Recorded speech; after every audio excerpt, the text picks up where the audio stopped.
Holly Sullivan. Thank you, chairs and distinguished members of the Finance, Revenue, and Bonding Committee. My name is Holly Sullivan. I'm the president of the Connecticut Citizens Defense League. I am here on behalf of not only the 35,000 members of CCDL, but the 270,000 law-abiding gun owners in the state of Connecticut. We adamantly oppose HB 5040. This proposed tax is a direct penalty to individuals who are not responsible for the actions of others. However, the misguided scheme of this bill is far more dangerous than just that and will have contrary impact to what it claims it will do. While this proposed bill may feel like it is, quote, doing something, it is directly conflicting with actual common sense gun safety measures. Accurate shooting is a skill. It requires practice. Safe handling skills and proficiencies are developed at the gun range. Gun owners will often put hundreds of rounds in a day through their firearms, developing the muscle memory that is necessary that should they be in a stressful situation, they are able to respond accordingly. This proposed bill will be cost prohibitive, but only for some. I'm going to go a little off script and comment on what the testimony of the woman ahead of me, Reverend Ernestine Holloway. She had spoken about it impacting low-income individuals in her community. Per a FOIA request that we filed earlier in this month, the fastest growing demographic of permit applications in the state of Connecticut are African American women. 10 years ago, in 2009, only 270 permit applications came from African American women. In 2019, 10 years later, that number tripled. There is no other demographic in the state of Connecticut that is applying for permits at the increased rate of African American women. Do not price people out of their ability to defend themselves if they live in urban communities. They need the access to ammunition in order to have the developed proficiency in firearm handling. To price them out of this is contrary to common sense gun safety. I do want to speak about something else. The sponsor of this bill has stated that Connecticut gun owners must share in the cost of gun violence. Respectfully, gun owners in this state are no less empathetic or human than any other member of the communities in this state. We do not feel any less pain when we hear of incidents of violence of any sort. We share in the same financial liability as every other resident in this state. We are not exempted from the cost of violence of any degree. The shameful pitting of neighbor against neighbor or owner versus non-owner will never be a constructive solution to violence in society, no matter what the tool or measure. Not only will HB 5040 make Connecticut residents less safe, it will also result in significant financial loss, and that's been addressed here already today.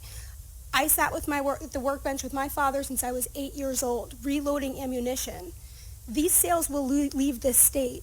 So not only will this 35% will not be realized by the organizations that are expecting to receive it, the state of Connecticut will not be receiving their 6.35% sales tax. And I can tell you that our group is a very principled group of people. Thank you for your time. Thank you, Ms. Sullivan, for your testimony. Are there any questions? Representative Mashinsky. Personally, I think the tax rate on this bill is very high. And I also think that the purpose of the programs that the representative wishes to fund is a good one. So the question is, we a couple years back we did a bill here to put a fee on car registrations, which pays for the state parks. And people say, well, not everybody goes to state parks, but it's on every car. Is that fair? And I would say yes, because everyone benefits from having the state parks in good condition, so they're safe to visit. So would your organization support any percent, like a 2% or a 1% or any charge on your ammunition, or in principle do you object to any percentage and you'd rather have it come from general purpose taxes? We absolutely oppose any percentage of additional cost to ammunition and gun owners, despite how low you may make it. Come on. Let's just please refrain from doing that, please. Thank you. What I would like to point out, if you visit the House Democrat website, and on Jillian Gilchrist's page, it does talk about where she suggests, quote, this taxation will prevent people from being able to practice or shoot, and she offers that one solution will be to reduce or exempt the tax on ammunition both bought and used at a gun range. I think that this quote quite clearly shows that the proponent of this bill is woefully out of touch with gun owners in the state of Connecticut. Very few gun ranges in the state of Connecticut sell ammunition. It's wildly out of touch with how people actually secure ammunition and shoot. So she is proposing that they could even exempt the entire tax on ammunition purchased at a range. Then what is the point? What is the point? If you are saying that the ammunition that's going to be used at a range could be exempted, then what is the point? We only have a handful of ranges in the state of Connecticut where people can even buy ammunition. That is just woefully out of touch with how these sales actually happen. Okay, well, follow-up question is, do you like the idea of having safety programs that would help prevent gun violence in the state?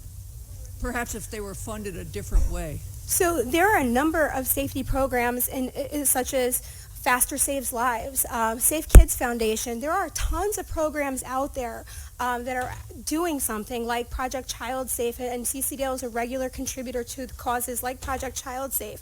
What is really terrifying is I reached out to DESPP on 2/13/2020, and I inquired of Department of Safety.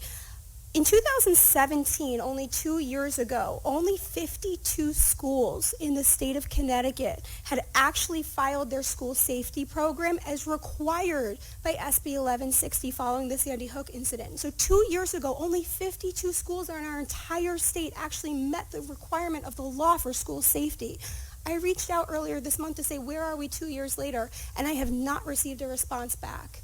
This is not encouraging. So if you're looking for actual responsible solutions to safety, let's start holding people accountable to the laws that are already on the books and not further penalizing law-abiding gun owners who, by the way, are already background checked and permitted before they can even buy ammunition in this state.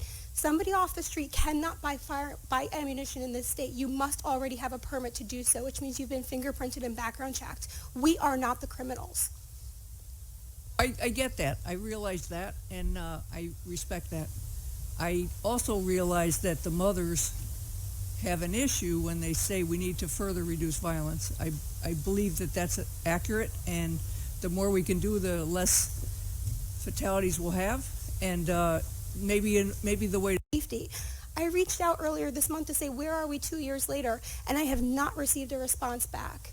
This is not encouraging. So if you're looking for actual responsible solutions to safety, let's start holding people accountable to the laws that are already on the books and not further penalizing law-abiding gun owners who, by the way, are already background checked and permitted before they can even buy ammunition in this state. Somebody off the street cannot buy ammunition in this state. You must already have a permit to do so, which means you've been fingerprinted and background checked. We are not the criminals. I get that. I realize that, and I respect that.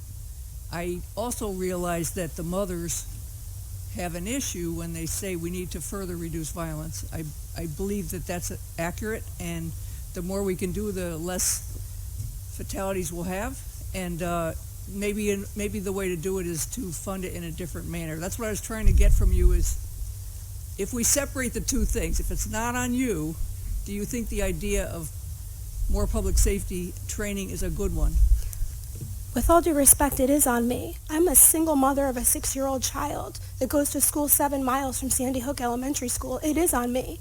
So the price that I have paid for armored panels in her backpack and the price that I pay to go to the range and be proficient, that price is on me. Just because I take a different position on how I'm going to be responsible for my child's safety does not mean that I should be obligated to fund this evidence-based group that we have not seen the evidence. You're asking people to pay for something where we do not see a qualitative, quantitative dollar amount that these groups are worth. And you're asking us to fund something.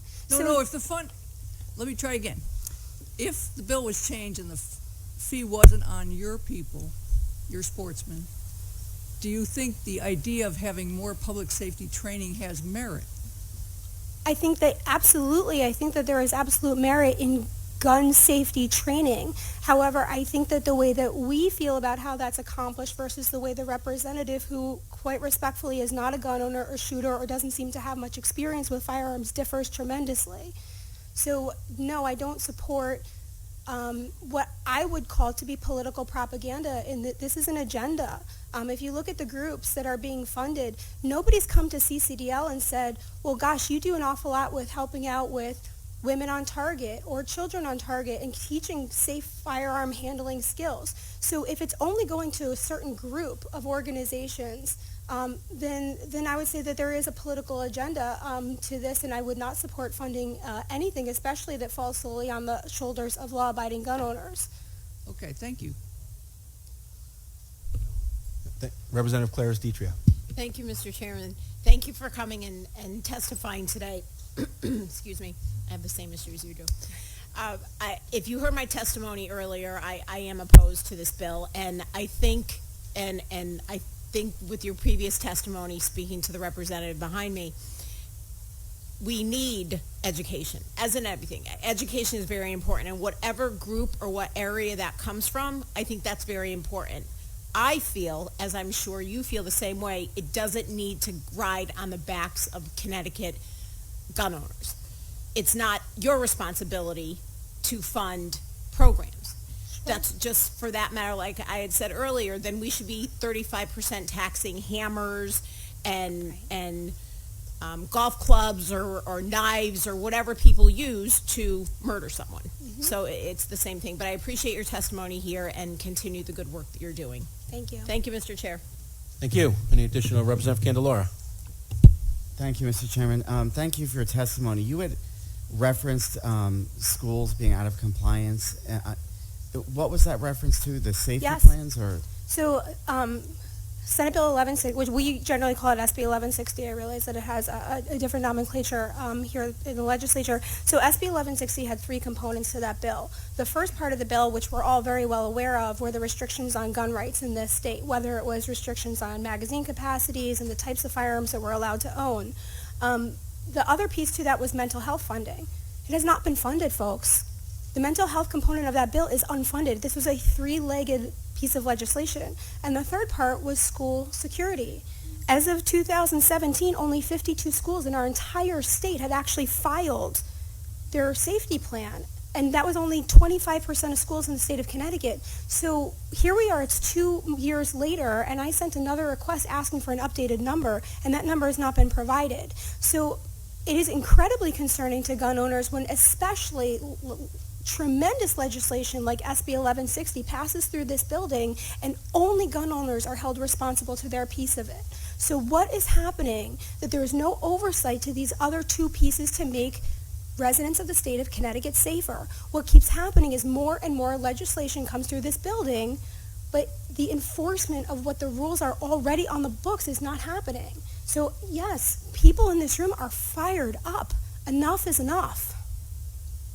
I appreciate that, because I think it's an important point for us to remember too. Seems like we have like a 1-year cycle, and there are policies that get implemented, good or bad, that we need to follow up and make sure that they're achieving the goals. So thank you for that information. Absolutely. Thank you. Any additional questions? Seeing none, thank you very much for your testimony. Thank you. Representative Dubitsky. Followed by